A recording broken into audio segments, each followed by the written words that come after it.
بسم اللہ الرحمن الرحیم۔ السلام علیکم ورحمۃ اللہ وبرکاتہ۔ ناظرین و سامعین، بہت سارے قاری صاحبان نے، امام صاحبان نے مجھ سے ایک سوال کیا ہے، اور اس سوال کا آج ہم اس ویڈیو کے اندر آپ کو جواب دیں گے۔ وہ بار بار یہ پوچھ رہے تھے کہ کیا جو شہر سے باہر دیہاتوں کے اندر مساجد ہیں یا چھوٹی مسجدیں ہیں، ان کے امام صاحبان کو بھی کارڈ جاری کیا جائے گا یا نہیں جاری کیا جائے گا، یعنی اعزاز یا کارڈ جو حکومت پنجاب دے رہی ہے۔ تو ناظرین و سامعین، اس کی وضاحت میں تفصیل کے ساتھ آپ کے سامنے رکھ دیتا ہوں۔ ائمہ مساجد کون سے ہیں جن کو یہ اعزاز یا کارڈ ملے گا، یا کن مسجدوں کے اماموں کو یہ کارڈ ملے گا؟ پہلے بھی میں نے کچھ شرطیں آپ کے سامنے رکھی تھی تفصیل کے ساتھ، آج پھر اس ویڈیو کے اندر، تاکہ بار بار آپ اس سوال میں الجھ نہ جائیں، اس لیے میں تفصیل کے ساتھ آپ کو یہ جواب دے دیتا ہوں۔ حکومت پنجاب نے یہ کہا ہے، وہ مسجد جو رجسٹر ہو کسی حکومتی ادارے کے اندر، یعنی محکمہ اوقاف میں یا ضلعی انتظامیہ کمیٹی میں یہ مسجد رجسٹر ہو، اور پھر اس کا جو امام ہے وہ بھی کمیٹی سے رجسٹر ہو کر اس ہمارے ادارے کے اندر رجسٹر ہو،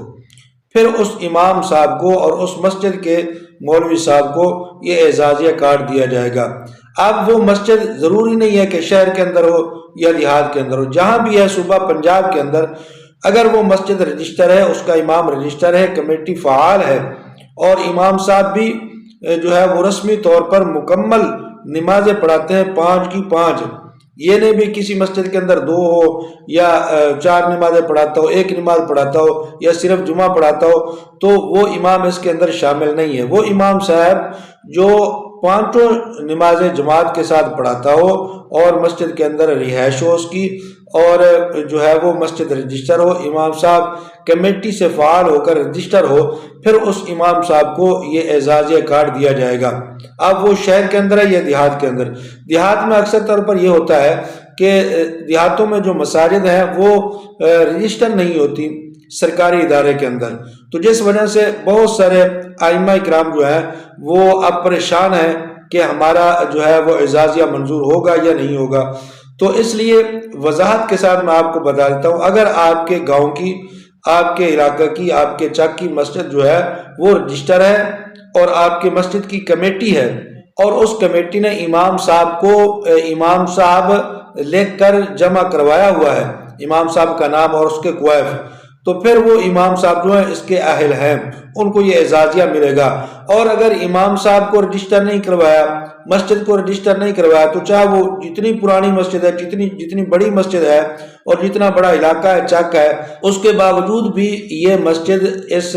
نظام کے اندر نہیں آئے گی، اس کے کوائف مکمل نہیں ہوں گے، اور اس کے امام کو اعزازیہ کارڈ نہیں ملے گا۔ اور اگر مسجد چھوٹی ہے، شہر میں یا باہر ہے، اور وہ رجسٹر ہے، امام صاحب رجسٹر ہے، اور اس کی کمیٹی فعال ہے، تو پھر اس کے امام صاحب کو یہ اعزازیہ ملے گا، چاہے وہ مسجد کسی گاؤں کے اندر ہے یا شہر کے اندر ہے، اس کی کوئی جو ہے وہ تخصیص نہیں ہے کہ وہاں مسجد ہو تو ملے گا، وہاں ہے تو نہیں ملے گا۔ تو یہ تھوڑی سی معلومات تھی، اس حوالے سے اکثر لوگ سوال کر رہے تھے، جو میں نے آپ کو بتا دی ہے۔ تو اگر آپ کو یہ ہماری معلومات اچھی لگی ہے، ویڈیو اچھی لگی ہے، تو ویڈیو کو لائک بھی کر دیں، شیئر بھی کر دیں، اور چینل کو سبسکرائب کر لیں، اور کمنٹ کے اندر اپنی رائے کا ضرور اظہار کر دیں۔ جزاکم اللہ احسن الجزا۔